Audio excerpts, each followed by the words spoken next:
As the reality of the budget sets in, I think one's got to recognise that there was nothing in it of significance except for tech startups, artificial intelligence, pharmaceutical manufacturers, some gestures towards the arts.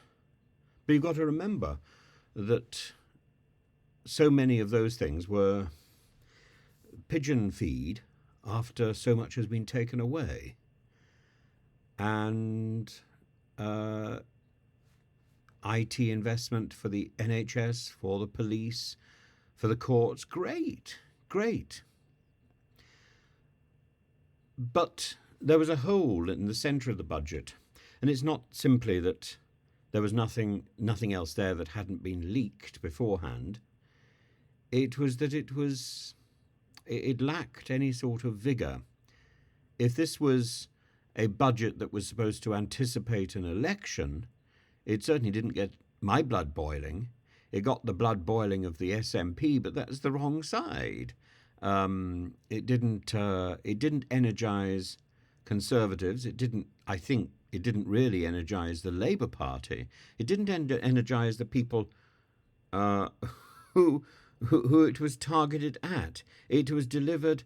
The only thing that it had was a certain sort of winsome appeal, a number of quite well-written jokes, mostly at the expense of the Labour front bench, the Angela Rayner housing joke, the Peter Mandelson joke about Starmer being overweight, the Rachel Reeves joke about mirroring Conservative plans.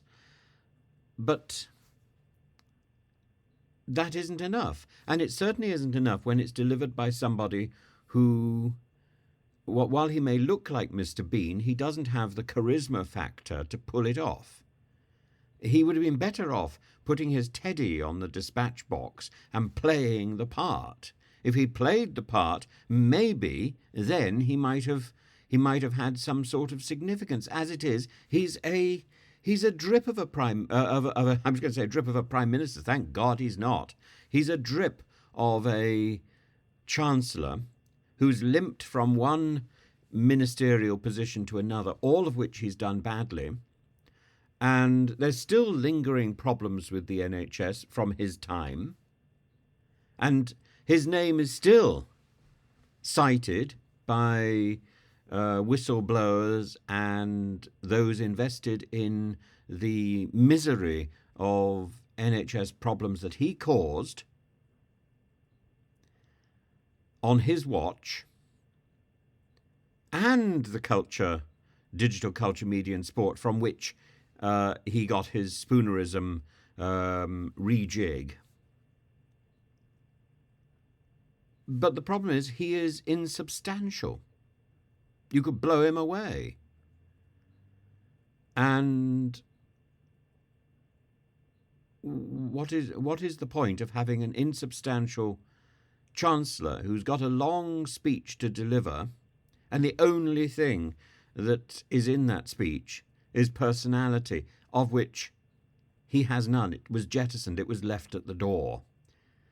Why? I mean, he's not a particularly vile man. He's not a particularly stupid man.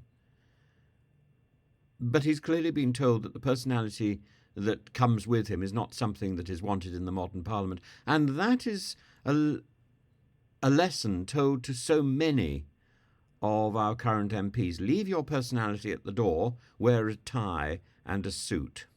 Smart business dress. Don't draw attention to yourself. You know, I would prefer a Rees-Mogg or an Angela Rayner to any number of Jeremy Hunts.